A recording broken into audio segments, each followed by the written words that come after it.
Welcome to Alchemy classes.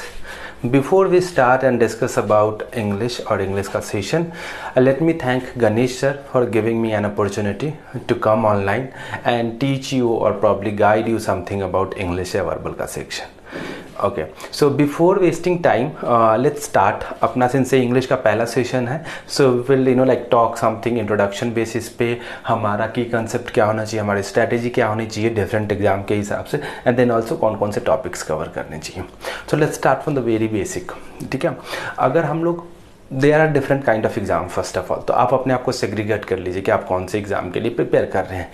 May be आप bank के लिए प्रिपेयर कर रहे हो, मे बी आप बैंक में ही एसओ या पीओ या क्लर्क के लिए प्रिपेयर कर रहे हो, टू बी वेरी स्पेसिफिक. हो सकता है आप एसएससी के लिए प्रिपेयर कर रहे हो सकता है आप कैट या हायर एजुकेशन एग्जाम के लिए प्रिपेयर कर रहे हो, या हो सकता है आप जीआरई जीमेट के लिए प्रिपेयर कर रहे हो, या कोई और गवर्नमेंट जॉब्स में like CBI, then we have EPFO, then we have NABARD, then we have RBI, RRB, बहुत सारे एग्जाम है, आईबीपीएस एंड ऑल दैट. वैसे ही हो सकता है कि आप कोई प्राइवेट कंपनी के लिए प्रिपेयर कर रहे हो, जो एप्टीट्यूड टेस्ट के लिए, right. So coming back to one thing कि इन सारे चीज़ों में एक चीज़ कॉमन है और वो है aptitude, right. So aptitude is common to everywhere. And now इस एप्टीट्यूड का एक पार्ट है अपना English, which has to be there, right. बिना इंग्लिश के हम एप्टीट्यूड को कंसीडर कर ही नहीं सकते. किसी भी एग्ज़ाम की बात कर लो आप, एक दो एग्ज़ाम को छोड़ के जहाँ पे रीजनल एग्ज़ाम्स होते हैं, सो अगेन वहाँ पे इंग्लिश की ज़रूरत नहीं है. बट नेशनल लेवल पे कोई एग्ज़ाम है या प्राइवेट कंपनी का है, 100% इंग्लिश होगा ही होगा. रीज़न बीइंग कि इंग्लिश हमारा कम्युनिकेशन का एक लैंग्वेज है, ऑफिशियल कम्युनिकेशन. इंडिया में तो ऐसे दिया नहीं है ऑफिशियल कम्युनिकेशन का, बट या you can talk in English और प्रॉब्ली लाइक हमारा हर एक बचपन से जितने भी हमारे करिकुलम है उसमें इंग्लिश को एज अ सब्जेक्ट कंसीडर किया गया है. सो मोर और लेस इंग्लिश पढ़ना ही है, there is no denial to that. Okay, तो one thing is clear. Now let's talk about some basic की कंसेप्ट्स. देखो गाइज, एक चीज़ मैं हमेशा कहता हूँ, हमेशा जब से मैंने सेशंस लेना स्टार्ट किया, it's been long time, but I say always कि इंग्लिश से डरना नहीं है. Let's not have a phobia of English. Reason being कि ये एक लैंग्वेज है, you all know right. English is an international language. हमने बचपन में बहुत सारा डेफिनेशन पढ़ा है, एंड देन कॉमन सेंस से यू कैन से कि English is a language. So ये जो फोबिया है उसको हटाओ. रीज़न मैंने ऑलरेडी बताया कि सिर्फ एक लैंग्वेज है. जितने भी लोग ये वीडियो देख रहे हैं, you must be knowing at least 2 languages. Like if you belong to any part of India, तो आप अपना रीजनल लैंग्वेज जानोगे ही जानोगे. सपोज कोई बैंगलोर में है, सो वो कर्नाटका का है, तो वो कन्नड़ जानेगा ही जानेगा. Apart from Kannada he will also know Hindi, जो कि हमारा नेशनल लैंग्वेज है. तो 2 लैंग्वेज अगर किसी को पता है, सो उसके लिए तीसरा लैंग्वेज सीखना is not a big deal. 2 language आपको पहले से आ रहा है, तीसरा लैंग्वेज थोड़ा सा गाइड कर दिया, थोड़ा सा पुश कर दिया, तो यू कैन ईजिली लर्न. अब रहा सवाल ये है कि थोड़ा सा टाइम इन्वेस्ट करना पड़ेगा, 1-2 दिन में होगा नहीं, क्योंकि it has got some grammar, structures and all those things, तो वो हो सकता है. नाउ इसी को थोड़ा उल्टा करके देखो. People who don't have 2 language का knowledge, like if you go to other country, suppose चलो अमेरिकन्स की बात कर लेते हैं. अमेरिकन्स को एक ही लैंग्वेज पता है, उनका लोकल लैंग्वेज और native language, that is English. उनको हिंदी नहीं पता है, उनको कन्नड़ नहीं पता. अगर उनको बोले कि 6 महीने में, 1 साल में, 2 साल में हिंदी सीख के दिखाओ, how difficult it is for them. तो वैसे ही हमको थोड़ा बहुत डिफ़िकल्टी फेस होती है.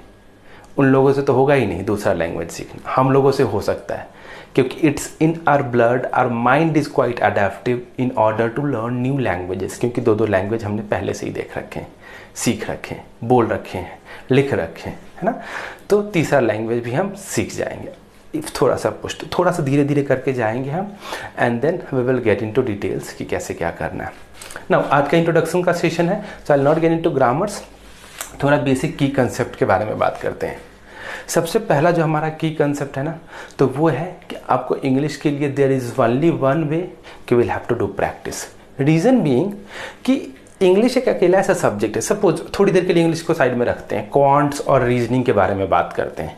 सो जैसे क्वांट्स है, आपका एक परसेंटेज का क्वेश्चन है, मान लो परसेंटेज का कोई भी क्वेश्चन आता है, आप सॉल्व करते हो, ABCD रहता है 4 ऑप्शन, उसमें से एक टिक मारते हो, एंड देन अगर टाइम परमिट करता है सो उस ऑप्शन को आप क्वेश्चन में बिठा के you can cross check the answer कि whether my answer is right or wrong, isn't it.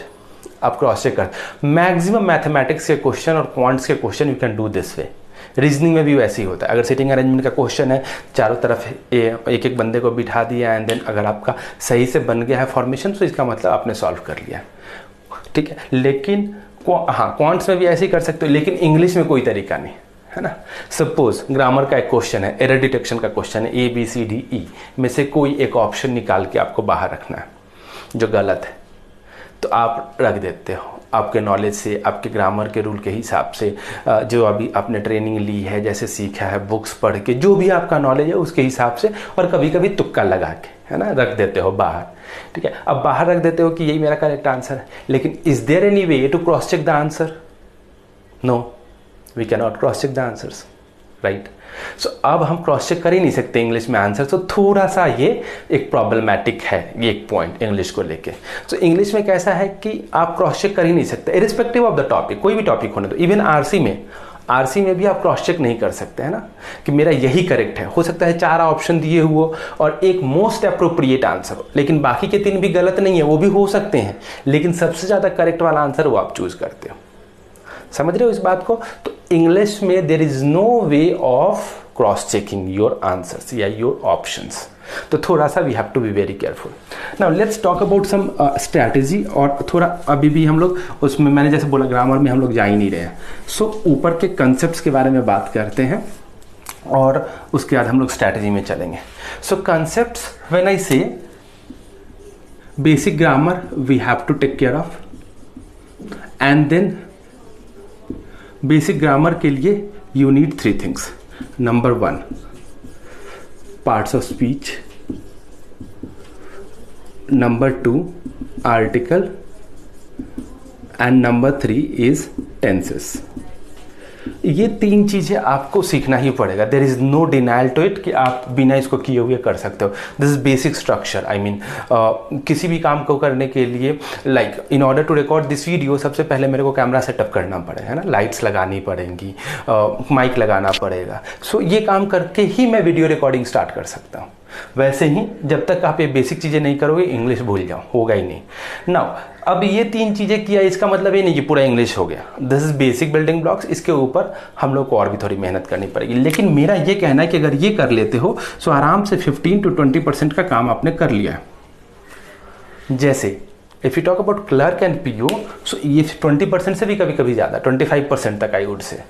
Like parajumble, sentence rearrangement ऊपर से नीचे, प्रोबेबल स्टार्टर करके एक टॉपिक है वो, fill in the blanks, error detection, वो उसके कुछ क्वेश्चन इनमें से कवर हो जाएंगे। हाँ, लेकिन अब जैसे एसएससी की बात करोगे, ग्रेजुएट लेवल एग्जाम की, तो उसमें हम लोगों को डायरेक्ट और इनडायरेक्ट स्पीच भी करना पड़ेगा, है ना। देन वॉइस करना पड़ेगा, जिसको एक्टिव और पैसिव वॉइस बोलते हो आप लोग। डायरेक्ट इनडायरेक्ट स्पीच, ये सारी चीज़ें, एडिशनल चीज़ें कुछ करनी पड़ती हैं, वो हम आएंगे जब सिलेबस देखेंगे तो। बट अभी के लिए समझो कि की कंसेप्ट्स में we have to take care of basic grammar and then parts of speech, article, tenses. ये तो बिना किसी शक के और बिना किसी शंका के you have to have an excellent command over this. Like बीच में जाके जब हम आरसी पढ़ रहे हैं या फिर जब हम पैराजम्बल पढ़ रहे हैं, जब हम क्लोज टेस्ट पढ़ रहे हैं, तो आप ये नहीं सोच सकते कि अरे वो प्रोनाउन क्या है, वो प्रोनाउन सही में नाउन की जगह पे यूज होगा कि नहीं, अरे वो एडजेक्टिव तो रह गया था, उसका ही रिलेटेड क्वेश्चन आ गया, तो you get confused. So basic level की अंडरस्टैंडिंग जो है आपकी इतनी होनी चाहिए, समझ गए। सो ये 3 को हमें पूरा अच्छे से करके लेना है, ठीक है। अब हम आते हैं नेक्स्ट स्ट्रैटेजी पे। Now strategy is quite important. जैसे आप लोग देखे होंगे कि एग्जाम में कितना टाइम रहता है और क्या नहीं रहता। तो प्रीम्स की अगर बात करेंगे तो बैंकिंग में जो प्रीम्स होता है, बैंकिंग की मैं बात कर रहा हूँ, उसमें आप लोगों को सिर्फ 20 मिनट्स मिलता है। अच्छा 25 मिनट्स, चलो दूसरे जनरलाइज्ड टाइम लेते हैं 20 to 25 minutes, okay. Now number of question is almost 30 question. अब एक क्वेश्चन के लिए आपको लेस देन 1 मिनट मिलता है, ठीक है, एक क्वेश्चन के लिए लेस देन 1 मिनट। एक और चीज़ है यहाँ पे जो इस बात से प्रूफ होती है कि हमको सिर्फ एक्यूरेसी पे नहीं ध्यान देना है, टाइम पे भी ध्यान देना है। So there are 2 important factors, time and accuracy, ठीक है। अब इन दोनों चीज़ों को हमको ध्यान में लेके चलना है। ऐसा नहीं कि फटाफट टिक मारने के चक्कर में हमने 1-2 क्वेश्चन गलत कर दिए, और ऐसा नहीं है कि हमने एक्यूरेसी का ध्यान रखा और टाइम ही निकल गया तो हम कट ऑफ भी क्लियर नहीं कर पाए। सो आपको एक विन विन सिचुएशन वाला सिचुएशन लेके आना है जो एक्यूरेसी और टाइम दोनों का ख्याल रखे। अब देखो, एक्यूरेसी अगर नहीं करोगे तो 0.25 डिडक्ट हो जाएगा, है ना। सो एक क्वेश्चन अगर आप करेक्ट कर रहे हो, दूसरा क्वेश्चन इनकरेक्ट कर दिया तो 0.25 डिडक्ट हो जाएगा, तो कोई फायदा ही नहीं है। I mean this is not of use, right. तो आपको दोनों चीज़ों का ध्यान रखना है। सो स्ट्रैटेजी में हमेशा आपको टाइम एंड एक्यूरेसी का ध्यान रखना ही रखना है। कुछ और भी एग्ज़ाम्स हैं जिसके बारे में मैं बात करूंगा, लाइक अभी तो बैंकिंग के बारे में बात की, एक कैट का देख लेते हैं, बहुत ही प्रेस्टिजियस एग्जाम है। सो कैट में टोटल 34 क्वेश्चंस आते हैं, ठीक है, 34 क्वेश्चंस आते हैं। उसमें इस ग्रामर का इतना रोल नहीं होगा, क्योंकि आउट ऑफ 24 क्वेश्चंस सिर्फ आरसी के होते हैं। तो अगर आपने 24 भी करेक्ट कर लिए तो 100% के आसपास हो, तो वो थोड़ा सा स्ट्रैटेजी डिफर हो जाएगा। जैसे अगर आप जीआरई की बात करेंगे हायर एजुकेशन में, तो वहाँ पे सिर्फ वर्ड मीनिंग्स वगैरह के ज़्यादा रोल होते हैं, sentence completion and all that. So हर एक एग्जाम के लिए अलग अलग, लेकिन गवर्नमेंट एग्जाम्स के लिए you have to have an excellent command over parts of speech, article and tenses. Got it. अब हम आते हैं कि कौन कौन से टॉपिक्स हैं जो हमको करने चाहिए। टॉपिक्स के बारे में हम लोग लेट्स स्टार्ट। सो सबसे पहले तो मैंने बोला आपको बेसिक ग्रामर। बेसिक ग्रामर के बाद जैसे बेसिक ग्रामर होगा, so we have to do something called cloze test. Once you are done with cloze test, उसके बाद हम लोग करेंगे reading comprehension, and reading comprehension is something which is time taking. आजकल एग्जाम में क्या कर रहे हैं, पहले ऐसा नहीं होता था, आजकल क्या कर रहे हैं कि एक से ज़्यादा पैसेजेस दे रहे हैं और रीडिंग कॉम्प्रिहेंशन के आप लोग के एग्जाम में, ताकि आप लोग का पढ़ने में टाइम चला जाए एंड देन फिर आप लोगों के क्वेश्चंस छूट जाए। This is all strategy, their strategy. क्या होता है कि reading comprehension is one of the topic जहाँ पे आपको इंटरेस्ट धीरे धीरे कम होने लगता है। आपको अगर व्हाट्सएप पे भी कोई लंबा मैसेज आता है तो थोड़ी देर पढ़ के आप यू गिव अप कि कौन पढ़ेगा, जाने दो। वैसे ही रीडिंग कॉम्प्रिहेंशन में भी होता है, लंबा पैसेज रहता है तो देख के ही ऐसा लगने लगता है अरे यार कौन पढ़ेगा इसको। 2-4 लाइन पढ़ते हो एंड देन शॉर्टकट में आंसर देने की कोशिश करते हो and then you go wrong, गलत हो जाता है, फिर उसके बाद हम लोग प्रॉब्लम में फंस जाते हैं। हम लोग रीडिंग कॉम्प्रिहेंशन की स्ट्रैटेजी यहाँ पे डिस्कस करेंगे। 2-3 सेशंस, 2-3 वीडियोस होंगे उसके, जिसमें आप लोग पूरा का पूरा रीडिंग कॉम्प्रिहेंशन में आप लोग का कवर करवाऊंगा, ठीक है। तो वो है। एंड देन उसके बाद होता है पैराजम्बल। कुछ लोग इसको सेंटेंस रीअरेंजमेंट भी बोलते हैं। सेंटेंस रीअरेंजमेंट का मतलब 1 to 6 सेंटेंसेस रहेंगे एंड देन सबको रीअरेंज करना रहेगा, ऊपर नीचे दिया रहेगा। जैसे 1 2 3 4 5 6 नहीं रहेगा, 5 4 3 1 2 एंड देन 6, ऐसे उसको लॉजिकल और उसमें अरेंज करना है अपने को। क्लोज टेस्ट में क्या होता है, एक पैराग्राफ दिया रहेगा और बीच बीच में फिल इन द ब्लैंक्स देते रहते हैं, और उस फिल इन द ब्लैंक्स में आपको वर्ड्स भरने रहते हैं जो ऑप्शंस में दिया रहे। ये है कुछ topics. Then we have something called probable starter. इसमें एक पैराग्राफ या एक पैसेज दिया रहेगा, छोटा सा, जनरली पैराग्राफ ही रहता है, एंड या फिर एक सेंटेंस भी दिया रहेगा कभी कभी, और उसमें 1-2 वर्ड या फिर एक सेंटेंस कौन सा फिट हो सकता है, वो प्रोबेबल स्टार्टर है। Then we have something called error detection. ये भी इंपॉर्टेंट टॉपिक है। ये तो जनरली अगर आपको बेसिक ग्रामर के रूल पता है तो उसी से कर लोगे। Then we have something called fill in the blanks. Fill in the blanks में क्या करते हैं, आप लोग को कोई वर्ड फिल करना रहेगा। पार्ट्स ऑफ स्पीच के वर्ड हो सकते हैं, या फिर समझो आर्टिकल के हो सकते हैं, या फिर टेंसेस के हो सकते हैं। देन इन सब के बाद एक इंपॉर्टेंट टॉपिक है, दैट इज कॉल्ड वोकैब। सबसे इंपॉर्टेंट टॉपिक, एंटोनिम, सिनोनिम, है ना, ये सारी चीज़ें वोकैब के अंदर आती है। वोकैब की बात करें थोड़े डिटेल्स में जाके, so vocab has got different aspects of it. Antonyms, then synonyms. Antonyms का मीनिंग होता है opposite word, and then synonym का मीनिंग होता है सिमिलर वर्ड। नाउ अब ये ऐसी चीज़ है कि जो आप सोचोगे कि कोई टीचर मुझे एक बार पूरे सारे वर्ड्स सिखा देता है and then I will get hold of it, तो आप you are mistaken. Reason being कि जितना ज़्यादा प्रैक्टिस करोगे वोकैब का, उतना ही ज़्यादा आपको हेल्प मिलेगा in order to remember that. जैसे मान लो कि मैं एक वर्ड लिखता हूँ यहाँ पे, कोई भी, suppose I right one word called amazing. Simple सा वर्ड है अमेजिंग, मतलब बहुत अच्छा, बहुत ही अद्भुत टाइप का। अगर अमेजिंग आपको नहीं पता है so what you will do, इसको रट्टा मार लेते हैं। अमेजिंग मतलब बहुत अच्छा दिखता है, बहुत ही अद्भुत टाइप का। अब रट्टा मार मार के आप याद तो कर लोगे फॉर टाइम भी, लेकिन 1-2 दिन बाद फिर से you back to square one, आप भूल जाओगे उसको। सो इसके लिए क्या करना है आपको कि उसको प्रैक्टिस में लाना है, प्रैक्टिस में लाना। जितना ज़्यादा प्रैक्टिस करोगे कोई वर्ड सीख के, उतना ज़्यादा आपके लिए हेल्पफुल होगा, सो दैट आप उसको याद कर पाओगे ना। ये तो हो गया वर्ड मीनिंग्स के बाद। कुछ ऐसे सेशंस में आप लोगों को लूँगा नेक्स्ट वीडियोस में, जहाँ पे मैं आप लोगों को वर्ड मीनिंग्स कैसे याद रखा जाता है, वर्ड्स को, उन सब के चीज़ों के बारे में डिस्कस करेंगे। लाइक जीआरई का एग्जाम है, तो जीआरई में क्या होता है, मैक्सिमम ये वर्ड मीनिंग्स का पूरा गेम है। वर्ड जितने भी ज़्यादा आप याद रख पाओगे, उतना ज़्यादा आपके लिए हेल्पफुल है, उतना ज़्यादा आप स्कोर कर पाओगे जीआरई में। सो वैसे ही हर एक एग्जाम में कुछ ना कुछ थोड़ा मार्क्स कम ज़्यादा रहेगा, क्वेश्चंस कम ज़्यादा रहेंगे, बट वो वर्ड्स तो रहेंगे ही रहेंगे। वर्ड मीनिंग एंटोनिम हो, सिनोनिम हो, वोकैब हो, फिल इन द ब्लैंक्स में कुछ वर्ड्स भरने हो, है ना, सिमिलर वर्ड्स में से चूज करने हो, बहुत सारे क्वेश्चंस के टाइप होते हैं अलग अलग, बट वो रहेंगे ही रहेंगे, that's given. So coming back to this, अब उसको याद कैसे करें जो डिफिकल्ट वर्ड है। तो उसको याद करने का कुछ तरीका है, लाइक एटिमोलॉजी, रूट वर्ड्स जहाँ से वो ओरिजिन होके आया है, and then there is something called mnemonics, आप कैसे रिलेट करके याद कर सकते हो। तो ये दो चीज़ों को हम अच्छे से डिटेल में जाके पढ़ेंगे जब मैं वर्ड मीनिंग का सेशन लूँगा। तो अभी के लिए मैं बता दूँ ये सब कैसे चीज़ें काम करती है। Like to give an example, suppose एक वर्ड है पॉलिटिशियन। पॉलिटिशियन का मतलब होता है वो पर्सन जो पॉलिटिक्स करता है, या जो पर्सन पॉलिटिक्स में है। सो नाउ, या फिर जो पॉलिटिक्स में एक्सपर्ट है। अब एक वर्ड है ICIAN, वर्ड नहीं बोलूँगा मैं, इसको बोलूँगा सफिक्स, ये सफिक्स है, ठीक है। अब जिस भी वर्ड के बाद, इंग्लिश के वर्ड के बाद ये ICIAN वर्ड लगेगा, इसका मीनिंग होता है एक्सपर्ट, ठीक है। इसका मतलब क्या होता है, एक्सपर्ट। लाइक पॉलिटिक्स के बाद में हमने ICIAN लगा दिया, तो जो पॉलिटिक्स में एक्सपर्ट है वो हो गया पॉलिटिशियन। वैसे ही अगर आप देखोगे तो बहुत सारे वर्ड है, 1-2 वर्ड गेस करने की कोशिश करो कि कौन कौन से वर्ड है।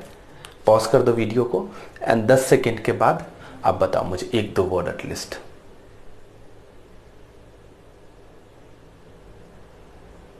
करो गेस। नहीं, फिजिशियन,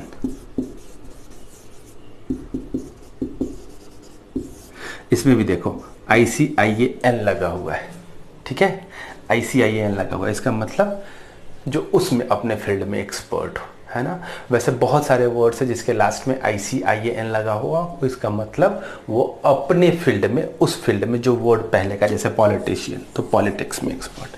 सो वैसे ही जो प्रीवियस वर्ड है उसके बाद जो हमने ICIAN सफिक्स लगाया वो उसमें एक्सपर्ट है। ऐसे बहुत सारी चीज़ें हैं। I mean suppose another word, if you take an example, so cardiogram, ठीक है, इसको मैंने लिखा है कार्डियो प्लस ग्राम। अब कार्डियोग्राम मतलब जो ECG वगैरह करते हैं ना, आई डोंट नो कि एग्जैक्ट उसको क्या बोलते हैं, जिसमें ऐसे आते हैं वेव्स, ठीक है। सो उसमें क्या होता है, हार्ट रेट होता है, हार्ट रेट को मेजर करते हैं। और कार्डियो एक वर्ड है कार्डियक से रिलेटेड, जो हार्ट से रिलेटेड, जो जिम में आप लोग दौड़ते हो ट्रेडमिल पे, बोलते हैं ना कार्डियो कर रहे हैं, इसका मतलब हार्ट बीट अपने को इंक्रीज करना है, इसीलिए हम लोग दौड़ रहे हैं। सो कार्डियो मतलब हार्ट से रिलेटेड। और ग्राम का मतलब क्या होता है, 1 किलोग्राम, 2 किलोग्राम, 10 ग्राम, 20 ग्राम, मेजरमेंट, राइट।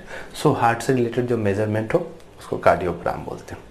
ऐसे ही मैं सिखाऊंगा आप लोग को रूट वर्ड्स, उसके लिए टेंशन नहीं लेना है। So basic structure, again coming back to, before we wrap up the session, coming back to the previous thing, हम लोग को पार्ट्स ऑफ स्पीच, आर्टिकल और टेंसेस पे ध्यान देना है।